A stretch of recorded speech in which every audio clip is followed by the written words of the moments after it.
उम्र भर गालिब यही भूल करता रहा, धूल चेहरे पे थी आईना साफ करता रहा। लेकिन यहां मोदी जी तो आईना साफ नहीं करते, तोड़ देते हैं आईना।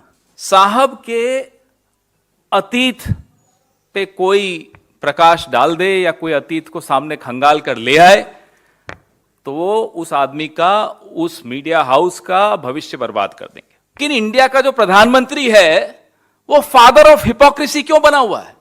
जब मदर ऑफ डेमोक्रेसी है तो विश्व में आप क्या छवि बना रहे हो? इस तरह से रेड्स डालकर, इस तरह से इनकम टैक्स की टीम भेजकर बीबीसी पर। पहले एक चैनल पे रेड डालते हैं, फिर उनका दोस्त वो चैनल खरीद लेता है। ये कौन सी साजिश है? ये कौन सा टूल किट है? विश्व गुरु जो अब तक तो देश के मीडिया को काबू करता था, विदेश के मीडिया पर भी रेड डालता है। विश्व गुरु ऐसे बनते हैं विश्व गुरु।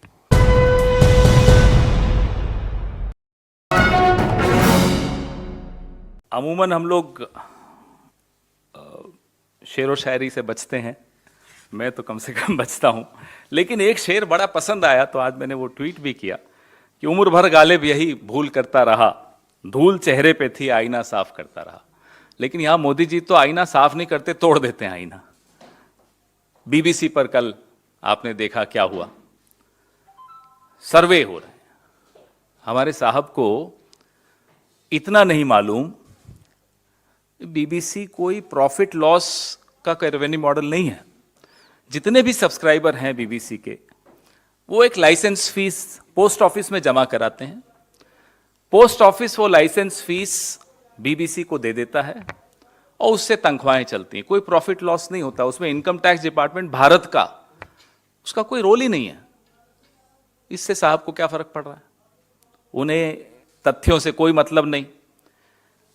साहब के अतीत पे कोई प्रकाश डाल दे या कोई अतीत को सामने खंगाल कर ले आए तो वो उस आदमी का, उस मीडिया हाउस का भविष्य बर्बाद कर देंगे। यह है इनकी असलियत। यही बीबीसी 2014 से पहले तो साहब उसके बारे में भाषण दिया करते थे कि साहब हम तो भरोसा ही बीबीसी पर करते हैं। आज क्या हुआ?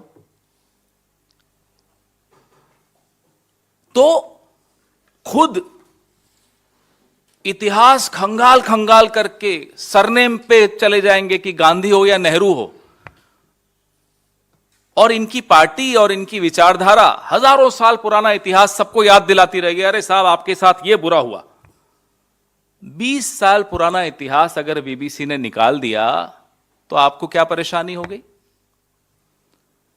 G20 पे जो हमें रोटेशनल प्रेसिडेंटशिप मिली, चेयरमैनशिप मिल रही है हिंदुस्तान को, सबके लिए गर्व का विषय है। मदर ऑफ डेमोक्रेसी इंडिया, बिल्कुल है मदर ऑफ डेमोक्रेसी इंडिया। लेकिन इंडिया का जो प्रधानमंत्री है वो फादर ऑफ हिपोक्रेसी क्यों बना हुआ है? जब मदर ऑफ डेमोक्रेसी है तो विश्व में आप क्या छवि बना रहे हो? इस तरह से रेड्स डालकर, इस तरह से इनकम टैक्स की टीम भेजकर बीबीसी पर क्या मिल जाएगा आपको? क्या छवि बहुत निखर जाएगी आपकी? आप सबको मालूम होगा, क्योंकि आप सबसे वाबस्ता है, आप से रिलेटेड है ये बात, कि वर्ल्ड प्रेस फ्रीडम इंडेक्स में 2021 में हम 142वें रैंक पर थे, 2022 में हम 150वें रैंक पर चले गए। हमारे पड़ोसी देश हमसे बेहतर हो गए। तो कल जो इन्होंने बीबीसी के साथ किया, आपको क्या लगता है कि हम वर्ल्ड प्रेस फ्रीडम इंडेक्स में और बढ़ जाएंगे? इसमें हमारा रैंकिंग सुधर जाएगी? आज कह रहे हैं साहब विदेशी साजिश हो गई। दैनिक भास्कर ने क्या कर दिया था जब उन पर रेड हुई थी? वो भी विदेशी साजिश थी। न्यूज क्लिक क्या विदेशी साजिश का हिस्सा था? न्यूज लॉन्ड्री क्या विदेशी साजिश का हिस्सा था? पहले एक चैनल पे रेड डालते हैं, फिर उनका दोस्त वो चैनल खरीद लेता है। ये कौन सी साजिश है? ये कौन सा टूल किट है? मैं नाम ले लेता हूं, कई बार नहीं लेता। आप समझते हैं मैं किस चैनल की बात कर। ऐसे कई उदाहरण आपको मिल जाएंगे जिसमें पहले रेड होती है, वो मीडिया हाउस हो, वो कोई पोर्ट हो, वो कोई एयरपोर्ट हो। पहले एजेंसी जाएगी साहब की, पायलट एस्कॉर्ट होता है ना, वीआईपी जब सड़क पर चलते हैं तो ये मोदी साहब का पायलट एस्कॉर्ट है। मोदी साहब का नहीं, अदानी जी का पायलट एस्कॉर्ट है। पहले जाती एजेंसी, फिर जाते हैं अदानी जी, हो गया काम। तो मीडिया के साथ भी वही हो रहा है। जो पारादीप पोर्ट के साथ हुआ या जो मुंबई हवाई अड्डे के साथ हुआ, लगातार इनका ये एक टूल किट जिसको हम कहते हैं, मैं आपको और भी उदाहरण दूंगा। जो पहले इनकी पायलट गई, फिर ये खुद गए, इनके दोस्त गए, Ambuja cement, ACC, UltraTech cement पहले छापा, फिर दोस्त। कितना अच्छा मॉडल है देखिए। एनडीटीवी, क्विंट, कहां इन्होंने ऐसा नहीं किया, मुझे बताइए। तो अब जो इन्होंने कल किया है, हमें चिंता देश की छवि की है। पहले आपने फिल्म पे बैन लगाया कि यहां स्ट्रीमिंग नहीं हो सकती। अब पता नहीं हिंडलबर्ग का दिल्ली में ऑफिस है, इंडिया में कहीं है या नहीं, होता तो अब तक एजेंसीज पहुंच चुकी होती। अब पता नहीं कोशिश कर रहे होंगे कैसे उन देशों में जाकर अपनी एजेंसी को भेजें। मुझे लगता है इनको ईडी, सीबीआई, इनकम टैक्स का अब अलग अलग देशों में एक फ्रंटल ऑर्गेनाइजेशन तो इनकी बनी गई है, अलग अलग देशों में इनकी शाखाएं बना देनी चाहिए। जैसे आरएसएस की शाखाएं होती ना, वैसे ईडी की शाखा अमेरिका में, इंग्लैंड में, शायद फिर हिंडलबर्ग जैसे लोगों को भी चुप करा सके। मजाक बना दिया है देश का। He is made a mockery of this country. We are not a banana republic and we'll never be. लेकिन आप जो इस देश में कर रहे हैं, फिलिप कॉटलर अवार्ड न पहले सुना न बाद में सुना, पूरा तंत्र जागृत हो गया। अरे साहब, मोदी जी को जय जयकार हो गई, फिलिप कॉटलर अवार्ड मिल गया। तब विदेशी साजिश नहीं होती। ऐसी ऐसी अखबारें जिनका कभी नाम नहीं सुना विदेशों में, कहीं उन्होंने पेज 1 पे छाप दिया कि मोदी जी महान है, तो मोदी जी, बस उसी को लेकर पूरे देश में डिबेट्स हो रही होती हैं। विश्वगुरु, जो अब तक तो देश के मीडिया को काबू करता था, विदेश के मीडिया पर भी रेड डालता है। विश्वगुरु ऐसे बनते हैं विश्वगुरु। पूरे विश्व के मीडिया पर रेड डालेगा ऐसा विश्वगुरु हमारा। मजाक बना दिया। हंस रहे हैं लोग हम पर, और दुख होता है कि जब भारत जैसे देश के प्रधानमंत्री की हंसी उड़ती है इस तरह से। अफसोस होता है, भले विपक्ष में हो हम, प्रधानमंत्री होता है, अपनी हंसी खुद उड़वाए जा रहे हैं। मुझे याद आया, लंदन में ही एक नजारा, मैदाम त्यूसाथ म्यूजियम में इनकी मोम की एक छवि बनी मोदी जी की।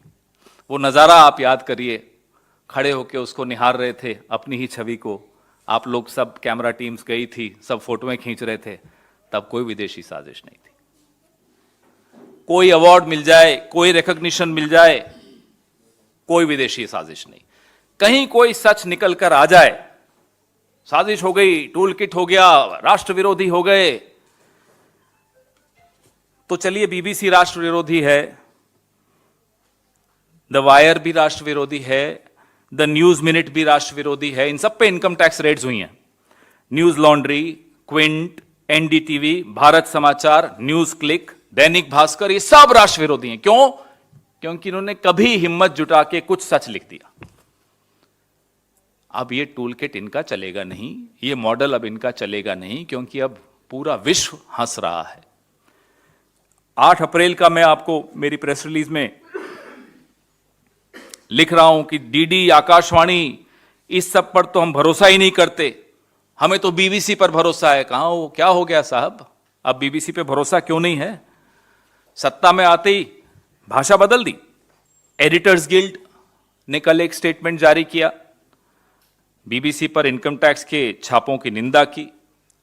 कांग्रेस पार्टी उस स्टेटमेंट का समर्थन करती है, स्वागत करती है, और लोकतंत्र के चौथे स्तंभ को, जो सत्ता का हथौड़ा बार बार मारा जा रहा है, हम उसका खुलकर, डटकर विरोध करते रहेंगे। स्टार्टअप इंडिया तक तो ठीक है, लेकिन ये शटअप इंडिया तो हम नहीं होने देंगे, और उसमें हम आपका भी सहयोग चाहते हैं, क्योंकि आपकी कलम पर कमल का इतना बड़ा प्रभाव हो, इतना दबाव हो, ये मुझे नहीं लगता आप लोगों को बर्दाश्त करना चाहिए।